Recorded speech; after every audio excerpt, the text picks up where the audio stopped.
தாவேக தலைவர் விஜயின் செயல்பாடுகளை வைத்து மக்கள் அவரை முடிவு செய்வார்கள் என்று திரைப்பட இயக்குநர் அமீர் கூறியுள்ளார். நிகழ்ச்சி ஒன்றில் பங்கேற்ற பிறகு செய்தியாளர்களுக்கு பேட்டியளித்த அவர், விஜயின் அரசியல் பயணத்திற்கு தமிழ் திரையுலகம் ஆதரவு தெரிவிக்குமா என்ற கேள்விக்கு தான் ஜோசியம் கூற முடியாது என்றார். இதுவரை 2 முறை மக்களை சந்தித்துள்ள விஜயை அவருடைய செயல்பாடுகளை வைத்து மக்கள் முடிவு செய்வார்கள் என்றும் கூறினார். விடுதலை சிறுத்தைகள் கட்சி மற்றும் கட்சியின் தலைவர் பலவீனமடையக்கூடாது என்பதற்காகத்தான் ஆதவர்ஜுனா விவகாரத்தில் தாம் கருத்து தெரிவித்ததாகவும் அவர் கூறியுள்ளார். அவர் 2 முறை மக்களை சந்திச்சிருக்காரு.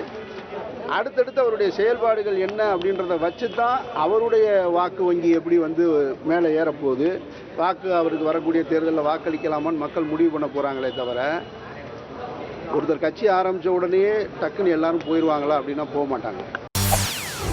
செய்திகளை உடனுக்குடன் தெரிந்து கொள்ள உடனே சப்ஸ்கிரைப் பண்ணுங்க.